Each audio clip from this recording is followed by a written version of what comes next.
बिस्मिल्लाहिर्रहमानिर्रहीम। अस्सलाम वालेकुम नाज़रीन, मैं हूं Gambar Zaidi. Supreme court of Pakistan में मौजूद हूं। नैब तरमीम केस का फैसला सुप्रीम कोर्ट ऑफ पाकिस्तान ने महफूज कर लिया है। आज इमरान खान साहब ने काफ़ी लंबे दलाइल दिए। आज इमरान खान साहब का आखिरी दिन मौका आ गया कि वो अदालत के सामने अपनी गुजारिशात पेश करें। तकरीबन 1 घंटे के वक्त में इमरान खान साहब ने अदालत के सामने क्या कुछ कहा, इमरान खान साहब को क्या जवाबात दिए गए जजेस की जानिब से। चीफ जस्टिस ऑफ पाकिस्तान और इमरान खान साहब का ये पहला मुकालमा था जो कि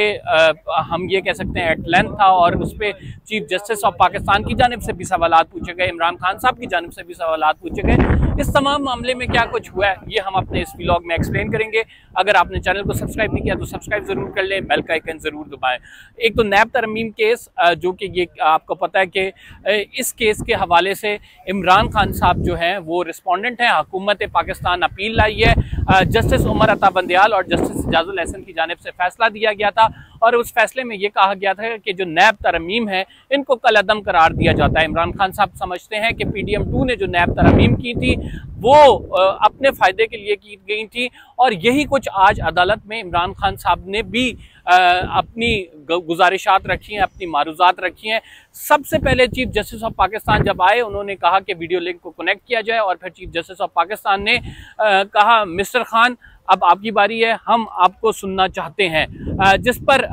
जो है इमरान खान साहब की जानिब से पहली चीज़ जो कही गई, इमरान खान साहब ने कहा कि मुझे तो सबसे पहले एक चीज़ ऐसी है कि जिस पर बड़ी तकलीफ़ हुई, क्या मैं कोई ख़तरनाक करैक्टर हूँ, क्या मैं कोई ख़तरनाक बंदा हूँ जो आपने इस केस की लाइव स्ट्रीमिंग से रोक दिया। मुझे लाइव स्ट्रीमिंग की इजाज़त नहीं दी गई, हालांकि इससे कबल तमाम चीज़ें जो हैं वो लाइव स्ट्रीम की जाती थी, ख़ुसूसन अवामी जो अहमियत के मुकदमात हैं। जिस पर चीफ जस्टिस ऑफ पाकिस्तान ने कहा कि देखें वो आपने ऑर्डर सही तरह नहीं से पढ़ा, और हम यहाँ पर आपको जस्टिफाई करने के लिए नहीं बैठे, हमने यहाँ पर जो है वो आइन और कानून के मुताबिक फैसला करना है। अगर आप किसी चीज़ से हमारी मुत्तफिक नहीं है, उस ऑर्डर से मुत्तफिक नहीं है, तो आप उस ऑर्डर को चैलेंज कर सकते हैं। इमरान खान साहब ने दोबारा से माइक संभाला, और दोबारा से माइक संभाल कर इमरान खान साहब की जानिब से कहा गया कि बात यह है कि जो आपके ऑर्डर में लिखा हुआ था उससे मुझे तकलीफ हुई कि मुझे क्यों रोका गया स्पेसिफिकली। क्या मैं कोई आप ये समझ सकते हैं कि ख़तरनाक आदमी हूँ जिसको बात करने से रोका जा रहा है? मैं क्या हूँ, मुझे क्यों इस तरह से पेश किया गया कि आपने ऑर्डर में जो कुछ चीज़ें फरमाई, जिस पर जस्टिस अमीनुद्दीन खान ने रोका कि एक अदालती ऑर्डर मौजूद है और वो अदालत में अपनी राय एक्सप्रेस कर दी है उस मामले पर। मेरा जस्टिस अमीनुद्दीन खान का कहना था कि मेरी राय में वो मामला सेटल हो गया है, और अब जो है आप उस सिर्फ ऑर्डर को चैलेंज कर सकते हैं। फिर जस्टिस अमीनुद्दीन खान ने कहा कि खान साहब आपने अपने दलाइल नैब अमेंडमेंट केस के हवाले से देने हैं, तो अपने आप को रिस्ट्रिक्ट रखिएगा नैब अमेंडमेंट केस पर। इस पर बानी PTI जो इमरान खान साहब हैं उनकी जानिब से कहा गया कि जो नैब चेयरमैन है वो ईमानदार नहीं होता। नैब चेयरमैन जो है वो उसमें उसकी तैनाती के वक्त ओपोजिशन और हुकूमत के दरमियान मैच टाई हो जाता है, और फिर अंपायर जो है वो तैनाती करता है नैब चेयरमैन की। इस वजह से नैब चेयरमैन जो है अंपायर के मातहत रहता है। इमरान खान साहब का ये कहना था कि नैब चेयरमैन की appointment supreme court of Pakistan को करनी चाहिए, और इस पर जस्टिस जमाल खान मंदोखेल की जानिब से कहा गया कि हम यही बात कर रहे हैं कि नैब को तो सियासी इंजीनियरिंग के लिए इस्तेमाल किया जाता है। नैब तो वो इदारा है जिसको सियासी टूल के तौर पर इस्तेमाल किया जाता है, तो सबसे इसके लिए बेहतरीन फोरम जो है वो तो पार्लियामेंट ऑफ पाकिस्तान है, और वो पार्लियामेंट ऑफ पाकिस्तान इस मामले को ठीक कर सकती है। तो आप पार्लियामेंट से ये रिक्वेस्ट करें, पार्लियामेंट में आपकी लोग भी हैं, उनसे कहें कि इस हवाले से कानून साजी की जाए और ये मामला जो है वो दुरुस्त किया जाए। जिस पर इमरान खान साहब की जानिब से कहा गया कि अनफॉर्चुनेटली जो मुल्क का निज़ाम है, मेरे पर 5 दिन में 3 मुझे सज़ाएँ सुनाई गई। 14 साल की जो सज़ा थी वो सबसे ज़्यादा थी जो मुझे सुनाई गई, और मेरा कसूर क्या था कि मेरी घड़ी को 3.25 अरब का पेश किया गया और उसमें मुझे 14 साल सुनाई गई। इस पर जस्टिस अमीनुद्दीन खान ने फिर इमरान खान साहब को रोका, और जस्टिस अमीनुद्दीन खान का ये कहना था देखें आप जो है अपने मुकदमे से रिलेटेड बात करें, जो कि नैब अमेंडमेंट का मुकदमा है। आप अगर गैर ज़रूरी बातें करेंगे तो मेरा ख्याल से वो केसेस भी अदालत में पेंडिंग है। फिर जस्टिस जमाल खान मंदोखेल ने एक दफ़ा फिर माइक संभाला और जस्टिस जमाल खान मंदोखेल ने कहा कि खान साहब ये तमाम चीज़ें किसने करनी है, ये तमाम चीज़ें पार्लियामेंट ने करनी है और पार्लियामेंट में अगर आप आएंगे, ये चीज़ें करेंगे, तभी जो है वो मामलात आगे बढ़ेंगे। इमरान खान साहब की जानिब से फिर कहा गया कि आपने देखा कि मेरी हुकूमत को किस तरह से एक साइफर के ज़रिए जो है वो साइड पर किया गया और एक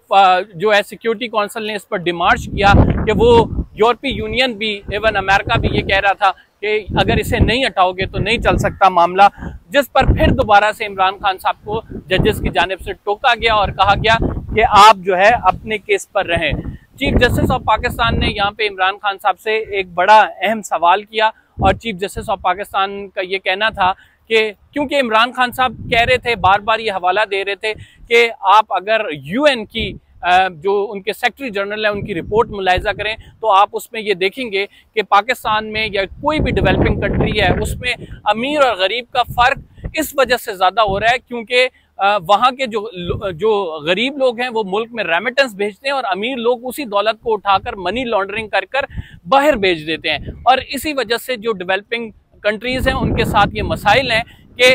उनकी दौलत जो है वो दूसरे मुल्क जा रही है और बजरिया करप्शन जा रही है, बजरिया मनी लॉन्ड्रिंग जा रही है और इसको रोकने के लिए नैब सबसे मौजू इदारा है और नैब जो है वाइट कॉलर क्राइम है, इसको रोकने के लिए वहाँ पे एक्सपर्ट हैं। हम तो किसी भी इदारे को इस तरह से बेवकूफ़ नहीं कर सकते अगर आप इस केस का फैसला देंगे। फिर जस्टिस अतहर मिनल्लाह ने माइक संभाला। जस्टिस अतहर मिनल्लाह ने कहा कि खान साहब आपको याद होगा कि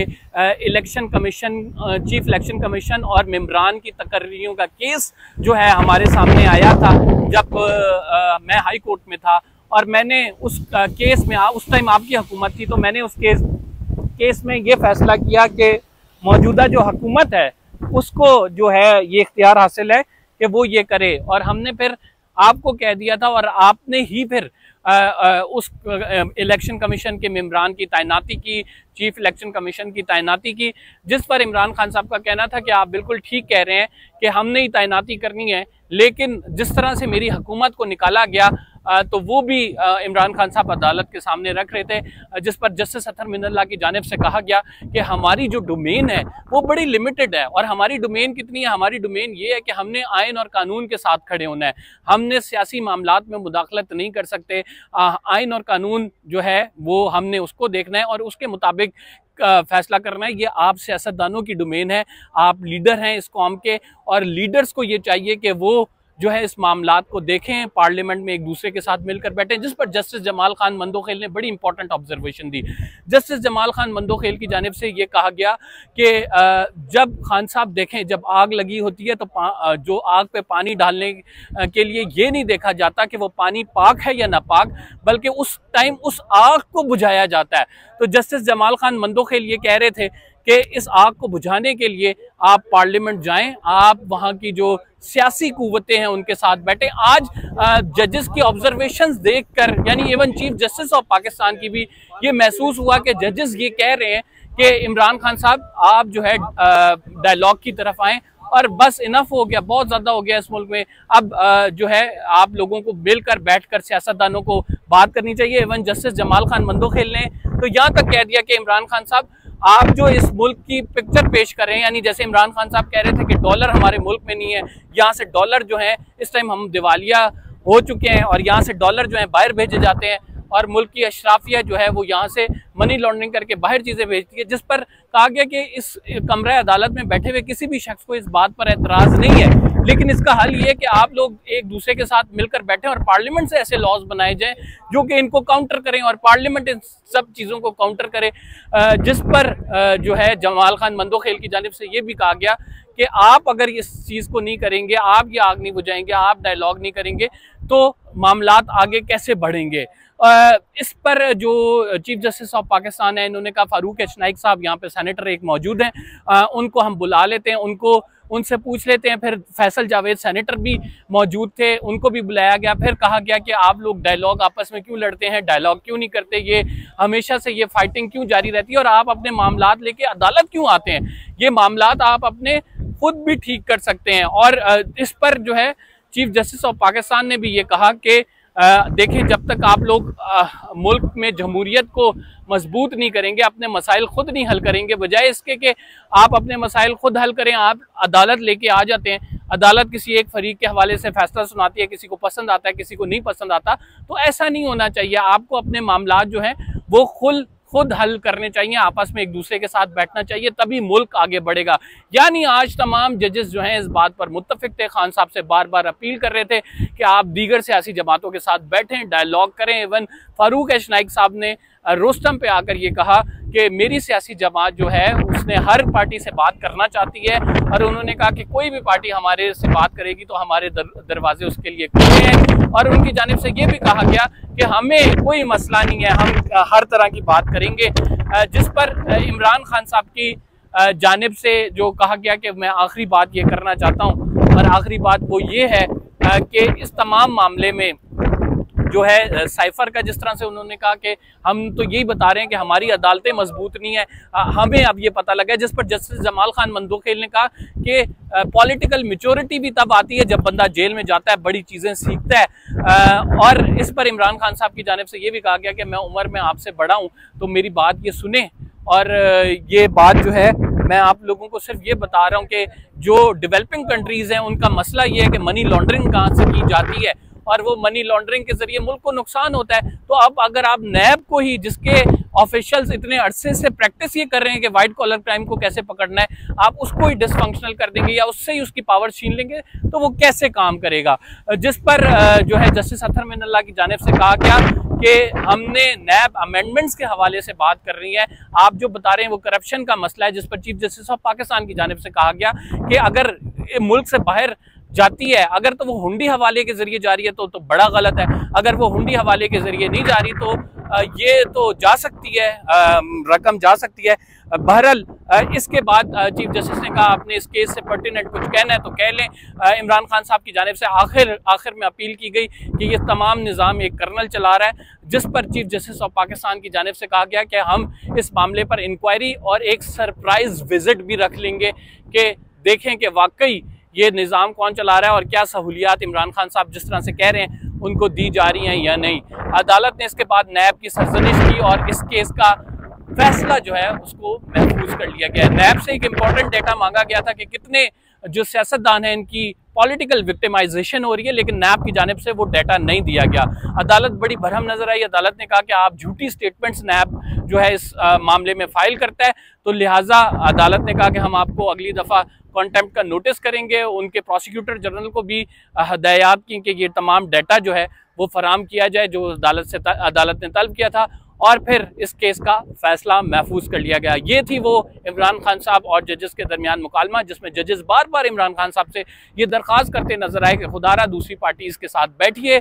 मुल्क को आगे लेके चलिए, पार्लियामेंट आइए। एक बात यहाँ पे ये भी हुई थी जो मैं आप बताना भूल गया कि जस्टिस अजहर हसन रिजवी साहब ने सवाल किया था कि आपकी 155 सीटें थी जब ये नैब की तरमीम कर रहे थे, तो आप लोग क्यों नहीं पार्लियामेंट आए। जिस पर इमरान खान साहब की जानिब से कहा गया कि अगर आपकी हुकूमत को जो है बाहर निकाला जाए और किसी बैरूनी ताकत के कहने पर निकाला जाए और इसकी सहूलतकारी मुकम्मल की जाए, तो ये क्या आप समझते हैं कि हमें उस पार्लियामेंट में वापस आना चाहिए। और उन्होंने कहा कि ये हाँ उस टाइम हमें आना चाहिए था लेकिन हम नहीं आए, ये गलती थी। इमरान खान साहब ने ये भी तस्लीम किया, और साथ फिर उन्होंने ये भी कहा कि इस मुल्क में इस टाइम अनडिक्लेयर्ड मार्शल लॉ चल रहा है, तो ये किस तरह से मुल्क आगे बढ़ेगा और यहाँ की अदालतें और वो इदारे इस्तेमाल होते हैं। तो जिस पर जजेस की जानिब से कहा गया कि हम इस चीज़ को ही रोकने के लिए कि नैब सियासी टूल के तौर पर इस्तेमाल ना हो, हम ये मुकदमा सुन रहे हैं। बहरहाल इस मुकदमे का फैसला 5-0 से आएगा। बेंच इस बात पे यूनैनिमस है कि वो नैब तरमीम जो है वो उनको बहाल कर देंगे। इमरान खान साहब ये मुकदमा हार जाएंगे, लेकिन इसका फ़ायदा भी इमरान खान साहब को होगा क्योंकि नैब पे उनके ऊपर केसेस हैं। इमरान खान साहब की सबसे इंपॉर्टेंट स्टेटमेंट जो थी वो ये थी कि इस केस का फ़ायदा तो बेसिकली मुझे होगा क्योंकि ये केस डाइल्यूट हो जाएगा, लेकिन मैं ये चाहता हूँ कि मैं अपनी ज़ात का फ़ायदा नहीं चाह रहा। मैं ये चाहता हूँ कि इस केस में नैब के पास इख्तियारात रहें ताकि वो जो है प्रोसिक्यूट कर सके। ये थी आज की स्टोरी। फिलहाल के लिए इतना ही। कंबर ज़ैदी को इजाज़त दीजिए। अगर आप चैनल सब्सक्राइब नहीं किया सब्सक्राइब ज़रूर करें। अल्लाह निगहबान।